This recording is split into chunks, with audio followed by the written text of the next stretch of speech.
अस्सलाम वालेकुम, welcome to Muslim health TV. आज की वीडियो भी लेमन के रस के हवाले से है कि हम इसको अपने बालों को खूबसूरत बनाने के लिए, डैंड्रफ फ्री बनाने के लिए हम इसका इस्तेमाल किस तरीके से कर सकते हैं। तो वीडियो शुरू करने से पहले मेरे चैनल को सब्सक्राइब करना ना भूलिएगा अगर आप मेरे चैनल पे नए हैं, और अगर आप मेरे चैनल पे ऑलरेडी मौजूद हैं तो मेरे वीडियो को लाइक और शेयर करना ना भूलिएगा। तो चलिए शुरू करते हैं अपने वीडियो को। इसके लिए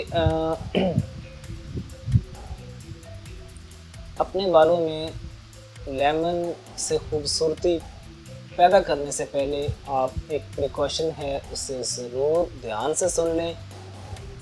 अपनी जिल्द को चेक ज़रूर कर लीजिएगा कि क्या आपकी जिल्द लेमन के रस से सेंसिटिव तो नहीं है। उसका बड़ा आसान सा तरीका है कि आप अपने जिल्द के किसी हिस्से पे अपने चेहरे के अलावा जो आपके बॉडी का हिस्सा स्ट्रांग है उस पर लेमन का रस लगा के चेक कर लीजिएगा क्या आपको सोजश या सूजन वगैरह या खारिश वगैरह तो नहीं होते। और अगर आपको इस तरह की कोई शिकायत ना मिले तो फिर आप ये तरीका इस्तेमाल कर सकते हैं। तो बड़ा ही आसान सा फार्मूला है।